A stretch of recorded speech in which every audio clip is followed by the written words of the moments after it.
આપણે સાતત્ય અને વિકલનીયતા GEE સેક્શનમાં આપણે આગળ વધીએ. આગળ આપણે 1 થી 36 MCQ ગણી કાઢ્યા છે. આ 37મો MCQ ગણીશું. તો આગળના 1 થી 36 MCQ તમારે જોઈ લેવાના. ખ્યાલ આવી ગયો?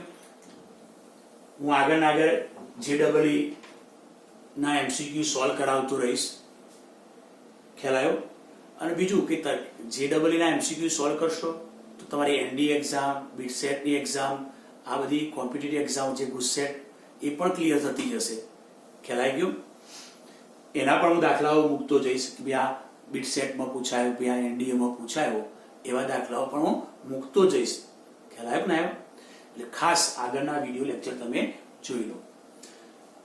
હવે આપણને એમ કહ્યું છે કે f'(x) બરાબર -f of x, g of x બરાબર f'(x) અને આ રીતે કેપિટલ F of x બરાબર વિધેય આપણને વ્યાખ્યાયિત કરીને આપ્યું છે. g of x/2 એનો હોલ સ્ક્વેર. અને પછી એમ કહ્યું છે કે f of 5 બરાબર 5, તો f of 10 ની વેલ્યુ કેટલી હશે? પહેલા આપણે વિકલન કરીએ બંને સાઈડ. તો આનું વિકલન થશે f'(x) પહેલા ઘાતનું થશે, પછી f નું થશે, પછી x/2 નું થશે. તો પહેલા આપણી જોડે 2 ઘાત આગળ, 2 ઘાત આગળ, 1 ઘાત ઓછી એટલે ઘાતનું થયું. પછી f નો વારો આવ્યો, f'(x/2). હવે કોનો વારો આવ્યો? x/2 નો. તો x/2 નું વિકલન 1/2 પ્લસ અહીં આપણે પહેલા ઘાતનું થશે, પછી g નું થશે, પછી x/2 નું થશે. એટલે કે 2 ઘાત આગળ, 2 ઘાત આગળ, 1 ઘાત ઓછી, પછી g નો વારો આવ્યો, g'(x/2). હવે કોનો વારો આવ્યો? x/2. x/2 નું વિકલન 1/2.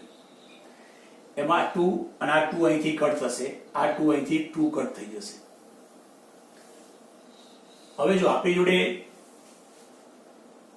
આનો ઉપયોગ કરીએ કે ભાઈ g of x એટલે f'(x) આ રહ્યું, આનો લીધું.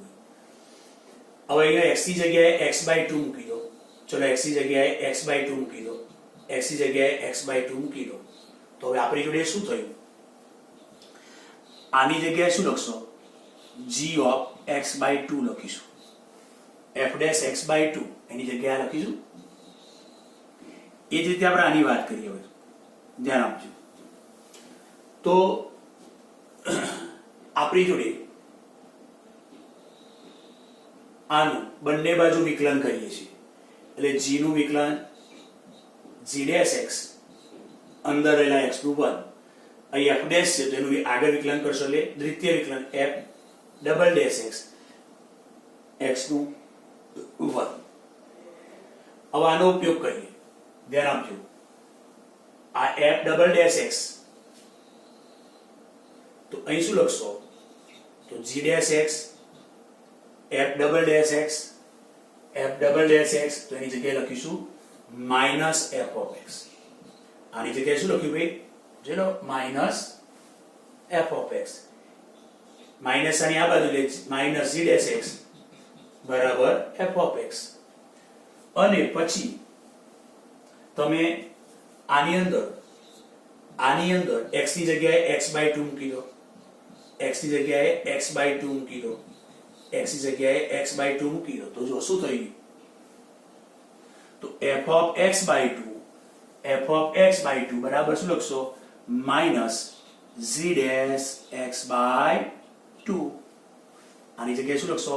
તો આ લખીશું f of x/2 બરાબર -g'(x/2 વત્તા g of x/2 ગુણ્યા g'(x/2). આ તો બે સરખું છે, જો ઉડી જાય છે 0 f'(x). હવે વિકલન 0 થયું. જો વિકલન 0 થાય તો વિધેય કેવું કહેવાય ભાઈ? અચળ કહેવાય. કોનું વિકલન 0? અચળનું. માટે f ઓફ x અચળ છે. અચળનો મતલબ શું? દરેક x ઘટક આગળ વેલ્યુ સરખી હોય. દરેક x ઘટક આગળ વેલ્યુ સરખી હોય. હવે f ઓફ 5 આપણને આપ્યું છે કે f ઓફ 5 છે, તો પછી f ઓફ 10 પણ 5 જ લેવા પડશે. કેમ? તો ફરી જુઓ, ચલો વિકલન 0 આવ્યું માટે વિધેય f ઓફ x અચળ, કારણ કે અચળનું વિકલન 0. હવે વિધેય f કેવું છે? અચળ છે. મતલબ ગમે તે x લેશો, દરેક x આગળ વેલ્યુ સરખી હોય. તો જો 5 આગળ વેલ્યુ 5 હોય તો 10 આગળ વેલ્યુ પણ 5 જ, કારણ કે ઘટક x અલગ અલગ બદલાશે પણ વેલ્યુ તો સરખી આવશે. તો અહીંયા 5 વેલ્યુ, તો અહીં પણ 5. તો આપણો જવાબ આવશે 5. ખ્યાલ આવ્યો? એટલે એ જવાબ આવશે આપણી જોડે. 38 નંબરનો આપણે MCQ લઈએ. IIT 1994 માં પૂછાયેલું છે. વિધેય f of x આપણને અલગ અલગ રીતે વ્યાખ્યાયિત કરીને આપ્યું છે અને x બરાબર 0 આગળ સતત હોય તો આપણે a અને b ની કિંમત શોધવાની છે. 0 આગળ સતત એટલે અહીંયા 0, આ 0 ની જમણી સાઈડ, આ 0 ની ડાબી સાઈડ. આ બાજુ x ઘટક કેવો આવશે? 0 કરતો મોટો, અને આ ઘટક 0 કરતો નાનો. તો x લેસ ધેન 0 એટલે અહીંયા આ શરતનું પાલન થાય છે. જોઈ લો, x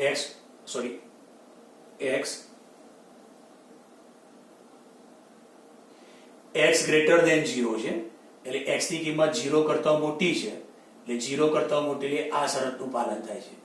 એટલે આ શરત પ્રમાણે, એટલે કે x ગ્રેટર ધેન 0 પ્રમાણે આપણે આ વિધેય લઈશું આ બાજુ. અને x લેસ ધેન 0, તો આપણા જોડે f of x બરાબર આ વિધેય લઈશું. એટલે x બરાબર 0 આગળ b કિંમત લેવાની છે. હવે 0 ની ડાબી જમણી એ અલગ અલગ કિંમત છે, બરાબર? એટલે ડાબી જમણીની વાત કરીએ આપણે. હવે ચલો x બરાબર 0 આગળ સતત છે માટે limit x tends to 0 plus f of x બરાબર limit x tends to 0 minus f of x બરાબર f of 0 થાય. હવે limit x tends to 0 plus એટલે જમણી સાઈડ એટલે શરત કઈ આવશે? x ગ્રેટર ધેન 0, x 0 કરતા મોટો એટલે આ શરત થઈ. આ શરત પ્રમાણે અહીંયા વિધેય કયું આવશે? તો આ શરત પ્રમાણે વિધેય આવશે e રેઝ ટુ એની ઘાતમાં tan 2x ભાગ્યા tan 3x. જોઈ લો.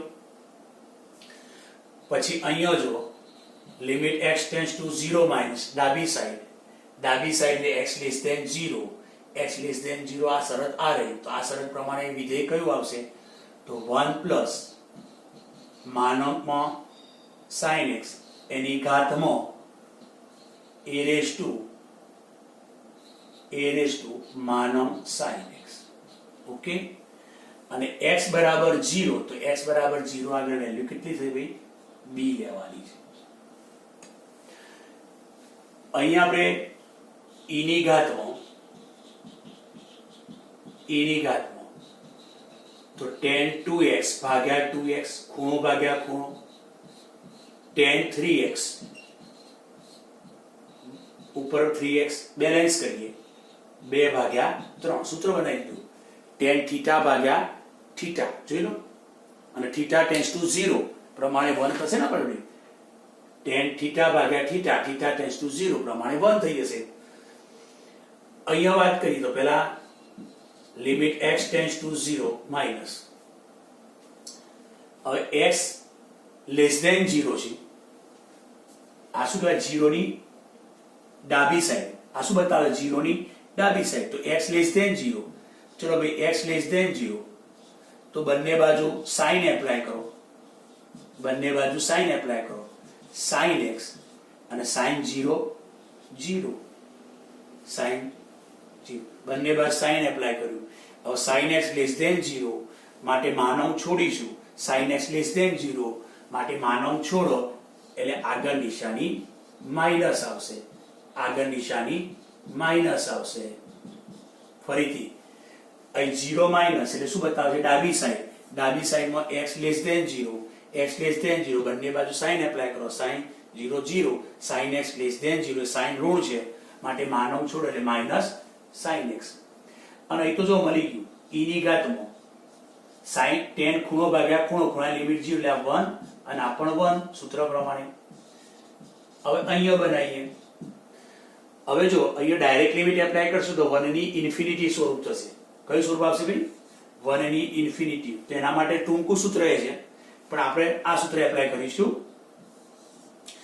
બંને ભેગું થઈને એ જ આવે છે કે ભાઈ limit x tends to 0 1 plus x raise to 1 upon x. તો જવાબ e લખીશું આ રીતે. તો પહેલા તો શું હોય? તો 1 હોય, પછી પ્લસ નિશાની હોય, પછી અહીંયા જે હોય એનો ઉપર વ્યસ્ત હોય, અને અહીંયા જે હોય એની લિમિટ હોય. કેટલી? 0 હોય. તો જવાબ e લખાય. તો આપણા જોડે જો એ સૂત્ર બનાવીએ. 1 પછી પ્લસ કરી નાખીએ માઇનસ sin x. એટલે જો પ્લસ નિશાની આવી ગઈ માઇનસ. હવે આનો વ્યસ્ત હોવો જોઈએ એટલે ઉપર એનો વ્યસ્ત કરી નાખીએ. તો આનો વ્યસ્ત કેટલો લખશો? Minus 1 upon sin x. વ્યસ્ત કર્યો. હવે આપણે બેલેન્સ કરી નાખીએ. હવે બેલેન્સ કરો તો અહીંયા શું લખશો? તો તમે એ લખશો e બરાબર b. જો બેલેન્સ કરી નાખો એટલે જો 1 આવી ગયો, પછી પ્લસ આવી ગયો, પછી આ x તરીકે કોણ છે? x તરીકે માઇનસ sin x છે. તો ઉપર એનો વ્યસ્ત હોવો જોઈએ માઇનસ 1 અપોન sin x. વ્યસ્ત આવી ગયો. બેલેન્સ કરી નાખો b. તો હવે આપણને શું મળ્યું કે ભાઈ અહીંયા મળ્યું e ની ઘાતમાં 2/3. આ શરત પ્રમાણે આને e લખાશે એટલે આપણે અહીંયા e લખીએ તો એ થશે e રેઝ ટુ a અને એ થશે બરાબર b. હવે સરખાઈ દઈએ. ચલો સરખાવ એટલે શું લખશો? e રેઝ ટુ 2/3 અને e રેઝ ટુ a અને b બરાબર e રેઝ ટુ 2/3. સરખાઈ દે ને, જોઈ લો. આને સરખાવી દો, પછી આને આ સરખાવી દો. તો હવે આધાર જોઈ લો તો જવાબ શું આવશે? તો a બરાબર અહીંયા કિંમત કેટલી આવશે? તો a બરાબર 2/3 આવશે. અને b કેટલી આવશે? તો b બરાબર e રેઝ ટુ 2/3 આવશે. તો a અને b આપણે શોધવાના હતા. ક્લિયર?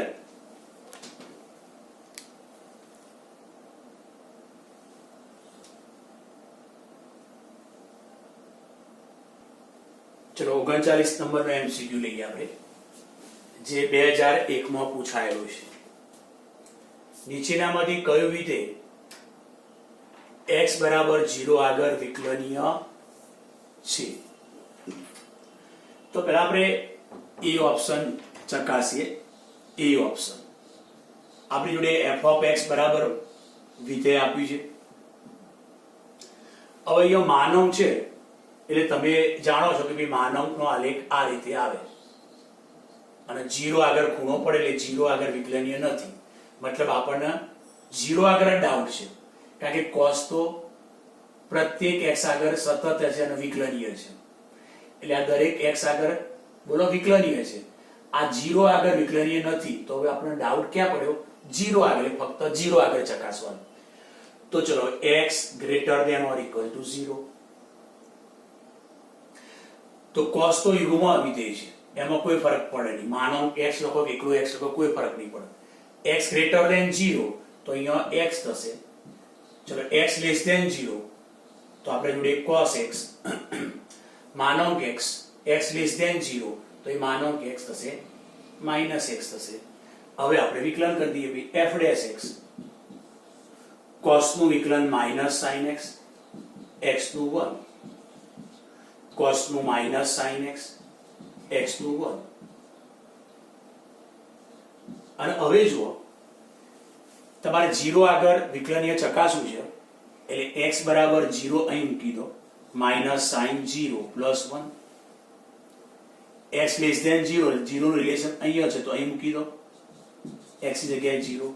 હવે ઇક્વલ થવું જોઈએ. તો જ જો ઇક્વલ થાય તો કહી શકાય કે x બરાબર 0 આગળ વિકલનીય છે. sin 0 0, sin 0 0 તો આ તો 1 બરાબર -1 શક્ય જ નથી. મતલબ આપણે ચકાસ્યું કે x બરાબર 0 આગળ વિકલનીય છે? તો ના. તો x બરાબર 0 આગળ આ વિકલનીય નથી. ઓકે. તો હવે ચલો b પેલા c ઓપ્શન લઈએ. c ઓપ્શન ની અંદર પણ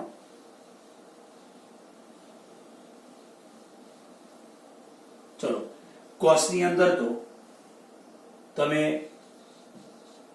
માનક લખો કે કોઈ ફરક પડશે નહીં. x ગ્રેટર ધેન 0 તો માનો કે x પ્લસ x એટલે માઇનસ x જ થશે.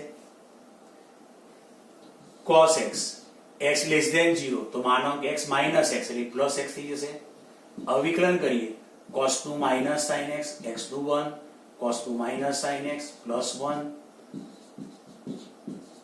ચલો x 0 આગળ વિકલન ચકાસવાનું છે માટે 0 એ મૂકી દઈએ આપણે. તો sin 0 minus 1 x less than 0 અહીં મૂકી દઈએ. sin 0 plus 1 ઇક્વલ થવું જોઈએ. જોઈ લઈએ sin 0 0 1 પણ ઇક્વલ થતું નથી માટે x બરાબર 0 આગળ વિકલનીય નથી. આ પણ વિકલનીય નથી. તો હવે આપણે લઈશું B અથવા C ઓપ્શન હશે. ઓકે, તો B ઓપ્શન લઈએ. f of x બરાબર sin માનક x માઇનસ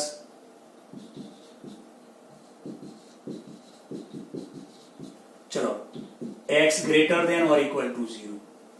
જો x ગ્રેટર ધેન 0 હોય તો માનક x બરાબર શું લખાય ભાઈઓ? x. માનક x બરાબર x લખાશે. પણ જો x લેસ ધેન 0 તો માનક x બરાબર માઇનસ x. અહીં શું લખાય? Minus x. તો માઇનસ આની બહાર આવશે માઇનસ sin x થશે. જોઈ લો x લેસ ધેન 0 તો માનો કે x શું લખાશે ભાઈ? માઇનસ x એટલે પ્લસ x થઈ જશે. ઓકે, હવે આપણે વિકલન કરીએ. sin x નું વિકલન cos x x નું 1 sin x નું વિકલન cos x x નું 1. હવે x બરાબર 0 અહીં મૂકો અને x બરાબર 0 અહીં મૂકો તો cos 0 minus 1 પછી માઇનસ cos 0 પ્લસ 1 ઇક્વલ થવું જોઈએ. જોઈએ થાય છે કે નથી થતું. cos 0 એટલે 1 cos 0 એટલે 1 આ 0 બરાબર cos 0 એટલે 1 તો 0 બરાબર 0 તો જો 0 બરાબર 0 થઈ ગયું. ઓકે, જોઈ લો 0 એ cos 0 એટલે 1 1 ઓછા 1 એટલે 0 એ cos 0 એટલે 1 થઈ ગયું. મતલબ ડાબા જબા થઈ ગયું માટે આ x બરાબર 0 આગળ વિકલનીય છે. હવે ધારો કે C ઓપ્શન લો. C ઓપ્શન તો C ઓપ્શન ની અંદર કે ભાઈ x ગ્રેટર ધેન 0 તો માનો કે x બરાબર પ્લસ x. માનો કે x બરાબર plus x. x less than 0 તો માનો કે x માઇનસ x એટલે માઇનસ આની બહાર અહીં માઇનસ x. હવે વિકલન કરીએ. sin x નું વિકલન cos x x નું 1 sin x નું વિકલન cos x x નું 1 0 આગળ ચકાસે એટલે x બરાબર 0 અહીં મૂકો cos 0 1 અહીં મૂકો 0 cos 0 1 બંને ઇક્વલ થવું જોઈએ. થાય છે ના એટલે x બરાબર 0 આગળ વિકલનીય નથી. તો આપણો કયો ઓપ્શન આવશે ભાઈ? કયો ઓપ્શન આવશે? B option. બરાબર, તો આ રીતે આપણે ચકાસવાનું છે.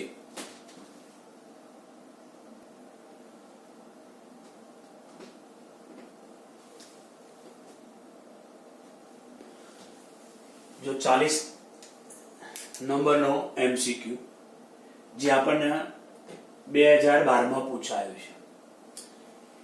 f of x ની અંદર બે વિધેયનો ગુણાકાર છે. એક ptx જેને આપણે મહત્તમ પૂર્ણાંક ભાગ વિધેય કહીએ છીએ. શોર્ટમાં બોલવા માટે ptx બોલીએ છીએ. અને બીજું cos વિધેય છે. તો આ f વિધેય r પર સતત છે. x બરાબર 0 આગળ સતત છે. દરેક શૂન્યતર પૂર્ણાંક આગળ સતત છે.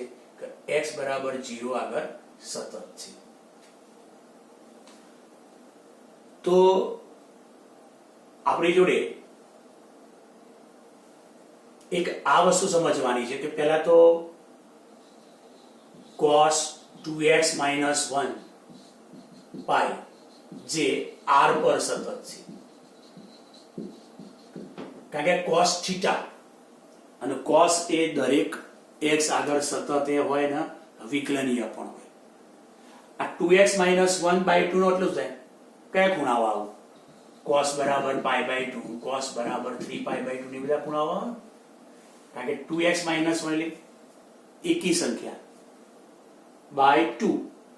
ઓકે, /2 એટલે આ પ્રમાણે આવશે. પણ cos થીટા આપણે કહેતા ભાઈ cos થીટા આ થીટા ખૂણો છે તો થીટા તો દરેક ખૂણાઓ આગળ cos ની વેલ્યુ તો મળે છે, એટલે cos એ દરેક x આગળ સતત અને વિકલનીય છે. એટલે આપણે એમ કહીશું કે ભાઈ આ તો r પર સતત છે. હવે રહ્યો પ્રશ્ન ptx મહત્તમ પૂર્ણાંક ભાગ વિધેય. તો આ વિધેય કેવું છે કે જો તમારો x ઘટક belongs to z તો સતત નથી અને x belongs to r minus z તો સતત છે. એનો મતલબ કે કોઈ પણ પૂર્ણાંક આંકડો હશે તો ત્યાં આગળ આ ptx એ સતત નથી, પણ અપૂર્ણાંક આંકડાઓ હશે ત્યાં આગળ ptx સતત થશે. બરાબર. હવે આ પોઈન્ટ હવે આપણી જોડે કે ભાઈ f of x બરાબર h of x ગુણ્યા g of x છે.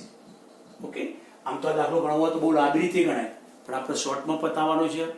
બરાબર છે, 1 મિનિટમાં પતાવવાનો છે, એટલે બધા થિયરિકલ કોન્સેપ્ટ તમને ક્લિયર કરાવી દઉં અને પછી આમ કરીને તમે ગણી શકશો. હવે જો આપણા જોડે જો આ દરેક x આગળ સતત હોય, આ પણ દરેક x આગળ સતત હોય, તો f of x પણ દરેક x આગળ સતત હોય. પણ કોઈક વખત એવું થાય કે ભાઈ આ વિધેય x બરાબર a આગળ સતત નથી. ઓકે, x બરાબર a આગળ સતત નથી એવું આપણને ખબર હોય ભાઈ h of x બરાબર a આગળ સતત નથી અને જો x બરાબર a આગળ g of a 0 થાય તો પછી f એ x બરાબર a આગળ સતત થાય જ. આ એક થિયરિકલ પોઈન્ટ છે જે તમારે યાદ રાખવાનો, અને આના પર જ તમારે એડવાન્સ અને મેઇનમાં દાખલાઓ પૂછેલા છે. તો જો f of x બે વિધેયનો ગુણાકાર હોય, એમાં આપણને ખબર છે કે h of x A x બરાબર a આગળ સતત નથી, ખબર જ છે. પણ એ x બરાબર a આગળ વિધેય g of x 0 થઈ જાય તો પછી સમજવાનું કે x બરાબર a આગળ f સતત થાય જ. સમજ પડી? બરાબર સાંભળી લો. બે વિધેયનો ગુણાકાર છે, h of x a બરાબર સતત નથી, પરંતુ a આગળ આ વેલ્યુ 0 થઈ જાય છે, g of a 0 થાય છે, માટે f એ x બરાબર a આગળ સતત છે. તો જો હવે આપણી જોડે કે ભાઈ આ cos f of x વિધેય આપણને આ રીતે બનેલું છે કે ptx cos 2x minus 2 કે ભાઈ આ તો r પર સતત છે. આમાં x તરીકે ગમે તે આંકડો લેવા આવશો તો આ તો r પર સતત છે. આનો ડાઉટ છે કે ભાઈ આ સતત ક્યાં નથી, તો x belongs to z આગળ સતત નથી. બાકીના ઘટકો આગળ તો સતત છે, એટલે આપણને હવે x belongs to z મતલબ x belongs to z એટલે શું છે? x બરાબર પૂર્ણાંક આંકડાઓ 0 આગળ x બરાબર -1, x બરાબર 1, x બરાબર 2, આ વિધેય આ બધા ઘટકો આગળ પણ 3 -3, ચલો લાવ પ્લસ ઓર માઇનસ લખીએ. ઓકે, પ્લસ ઓર માઇનસ 2 અને plus or minus 3 plus or minus, કારણ કે કોઈ પણ z ઘટક આવશે અપૂર્ણાંક આંકડો હશે તો સતત નથી, પણ આ બધા જ અપૂર્ણાંક આંકડાઓ આગળ સતત છે. એટલે આના જેવો થિયરિકલ પોઈન્ટ થયો. તો હવે આપણે શું કરીશું? તો પછી ચલો આ h of x તરીકે વિચારો. આ h of x આ બધા ઘટકો a ઘટકો આગળ સતત નથી, પરંતુ આપણે આ વિધેય જે g of x ખરું, g of x cos 2x - 1/2 પાઈ, તો ચલો 0 મૂકશો તો 0 મૂકો, cos - π/2 0 થશે. x બરાબર 1 મૂકો તો cos સમથિંગ π/2 0. ચલો 2 મૂકો, 2 2 4 ઓછા 1 3π/2 0. ચલો 3 મૂકો, 3 દુ 6 ઓછા 1 3 દુ 6 ઓછા 1 5π/2 cos 5/2 0. એટલે આ બધા ઘટકો આગળ આ સતત નથી, પણ આ બધા ઘટકો આગળ આ ની કિંમત 0 થાય છે, માટે f એ આ બધા જ પૂર્ણાંકો આગળ સતત છે. તો z ઉપર સતત થઈ ગયું. કોણ? f z પર સતત છે, f z પર સતત છે. ચલો f z પર સતત હતું, થઈ ગયું. હવે આપણે જાણીએ છીએ r તો r પર સતત છે, અને હવે આ r - z બાકીના અપૂર્ણાંક આંકડાઓ આગળ સતત છે તો શું થયું? જે આપણને ડાઉટ હતો કે ભાઈ પૂર્ણાંક આંકડાઓ આગળ કદાચ સતત નહીં થાય, પણ આ મેં જે થિયરિકલ પોઈન્ટ એપ્લાય કર્યો એ પ્રમાણે પૂર્ણાંક આંકડાઓ આગળ પણ સતત થશે, તો પછી f વિધેય શું છે? દરેક વાસ્તવિક સંખ્યા આગળ સતત થઈ જશે. માટે આપણનો ઓપ્શન કયો આવશે ભાઈ? r. તો આ વિધેય આપણે r પર સતત છે. ક્લિયર?